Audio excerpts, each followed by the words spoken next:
কুয়াকাটা থেকে ট্রলারে চেপে সমুদ্রকে গভীরে থেকে উপভোগ করতে করতে 2.5 ঘন্টার মধ্যে দেখা মিলবে মাঝ সমুদ্রে জেগে ওঠা চরবিজয়। চরটিতে নামলেই শীত মৌসুমে দেখা মিলবে দুপাশে পাখির ঝাঁক, কখনো চরে কখনো সমুদ্রের পানিতে অবস্থান তাদের।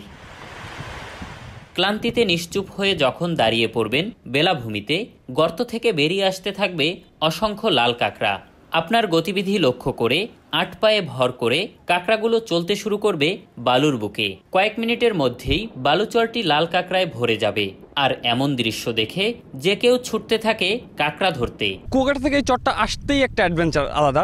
সমুদ্রের মাঝখান থেকে অনেক ঢেউকে সঙ্গী করে আসতে হয়। লাল কাঁকড়াটা অনেক ভালো লেগেছে এবং আমি একটা ধরেছি, সেটা আমি ঢাকায় নিয়ে যাব। খুবই ভালো লাগলো যখন পাখির কাছে গেলাম, পাখি মাথার উপর দিয়ে যখন উড়ে যায়, অসাধারণ ফিলিংস। এই ফিলিংসে মানে ভাষায় বর্ণনা করা যায় না। তবে সার্বক্ষণিক না থাকলেও এখানে আসা পর্যটকরা সমস্যায় পড়লে স্পিডবোট বা ওয়াটার বাইক নিয়ে সহযোগিতায় এগিয়ে আসবে ট্যুরিস্ট পুলিশ।